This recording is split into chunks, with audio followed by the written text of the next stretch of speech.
শীতকালে কড়াইশুঁটি খেতে অনেকেই পছন্দ করো, আবার কড়াইশুঁটি দিয়ে নানা রকম রেসিপিও তৈরি হয়। আজকে নিয়ে চলে এসেছি কড়াইশুঁটিরই একটা ব্রেকফাস্ট রেসিপি। নমস্কার বন্ধুরা, প্রতিমার আরেকটি নতুন ভিডিওতে সকলকে স্বাগত জানাই। দেখো, রেসিপিটি বানানোর জন্য এখানে একটা বাটিতে আমি সুজি নিয়েছি চালের গুঁড়ো আর নিয়েছি কিছুটা ময়দা। সবটাই সমপরিমাণ নিয়েছি। 3টে বাটিতে আমি এই জিনিসগুলো নিয়েছি। আর লাগছে আমার কড়াইশুঁটি, যেহেতু রেসিপিটা আমি আজকে কড়াইশুঁটি দিয়ে করব। বাটিতে আমি কড়াইশুঁটি ছাড়িয়ে নিয়েছি আর নিয়েছি সামান্য পরিমাণ টক দই। এবারে একটা মিক্সির পটে আমি কড়াইশুঁটিগুলো দিয়ে দিলাম, আর তার মধ্যে কিছু উপকরণ আমি দিয়েছি ধনেপাতা, আর দিচ্ছি আদা, আর 4টে থেকে 5টা কাঁচা লঙ্কা। ঝালটা তোমরা তোমাদের স্বাদ অনুযায়ী দেবে। বাড়িতে ছোট কেউ থাকলে তাহলে অবশ্যই ঝালটা অল্প পরিমাণে দেবে। এবারে সব কিছু দিয়ে আমি একটা মিহি পেস্ট বানিয়ে নিচ্ছি। টক দইটাই আমি একেবারে দিয়ে দিলাম, আর কোনো রকম জল আমি এতে ইউজ করলাম না। ফিরে আসছি। এরপর দেখো, আমার পেস্টটা একেবারেই তৈরি হয়ে গেছে। আর যে শুকনো উপকরণ আমি নিয়েছিলাম তার মধ্যে এখানে আমি দিয়ে দিলাম চালের গুঁড়োটা যেহেতু বাজার থেকে নেওয়া, তাই আমি ওটাকে চেলে নিলাম।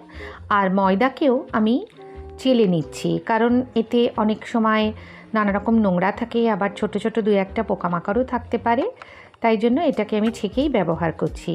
মিক্সির পটে এগুলো দিয়ে দেওয়ার পরে আমি দিয়ে দিলাম সুজি। সব উপকরণগুলোকে আমি একটুখানি মিশিয়ে নিচ্ছি। তারপরে আমি এতে জল দিয়ে দিয়েছি।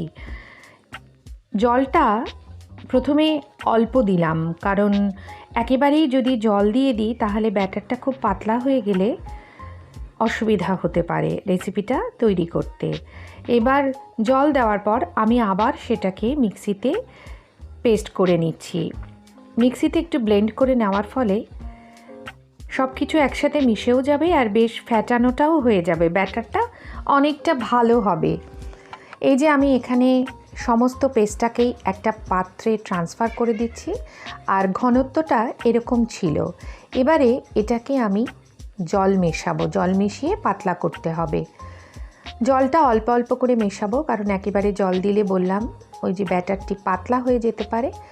আর আমি স্বাদ অনুযায়ী দিয়ে দিলাম নুন।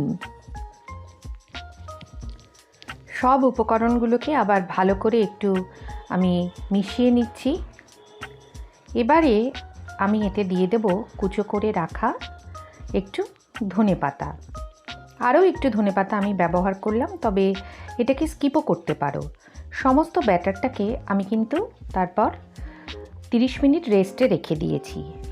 গ্যাস অন করে আমি এবার এখানে এই প্যানটা বসিয়ে দিলাম। আর আজকে আমি বানাবো ঝাল সরা পিঠে। তা মাটির সরা তো এখন আর ব্যবহার করা হয় না, কাঠের বা উনুনের জালেই মাটির সরাতে ভালো পিঠে তৈরি হয়, কিন্তু আমরা তো এখন গ্যাসে রান্না করি। যাক, আমি আমার ব্যাটারগুলো হাতার সাহায্যে পুরো প্যানটাতে দিয়ে দিলাম।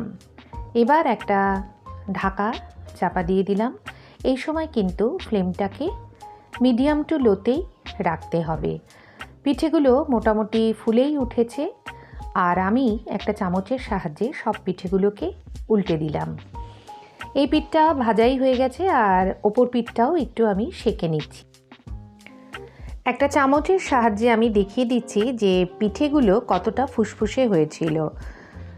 আর আমার আজকের রেসিপিটা কেমন লাগলো কমেন্ট করে কিন্তু জানাতে ভুলো না। আমি এটা কড়াইশুঁটি এবং আলুর সাদা তরকারি দিয়ে পরিবেশন করেছিলাম, আর সসের সাহায্যেও এটা খাওয়া যায়। টক দই দিয়ে খেতেও কিন্তু মন্দ লাগবে না। যার যেটা ভালো লাগে সে সেটা দিয়েই খেতে পারো। এরপর আমি একই রকম ব্যাটার দিয়ে আরও 2 রকমভাবে ব্রেকফাস্ট তৈরি করেছিলাম। দেখো, ব্যাটারটাকে একটু পাতলা করে নিলাম, আর এবারে প্যানে আমি কিছুটা চাপাটি মতো বা প্যানকেক যাই বলো ভেজে নিয়েছিলাম। এভাবেও খেতে কিন্তু ভালোই লাগছিল। আর বাবু যেহেতু পাটিসাপটা খেতে ভালোবাসে, তাই ভেতরে ঝালঝাল আলুর পুর দিয়ে ওর জন্য দুটো পাটিসাপটাও তৈরি করে নিয়েছিলাম। তাহলে একই ব্যাটার দিয়ে আমি 3 রকম ব্রেকফাস্ট রেসিপি তৈরি করে ফেলেছি। আর এতক্ষণ ভিডিওটা দেখার জন্য সকল বন্ধুকে অসংখ্য ধন্যবাদ জানাই। আর যদি চ্যানেলে তুমি নতুন হয়ে থাকো তাহলে চ্যানেলটিকে সাবস্ক্রাইব করে বেল নোটিফিকেশান অল করে দিয়ে আমার পাশেই থেকো। সকলে ভালো থেকো।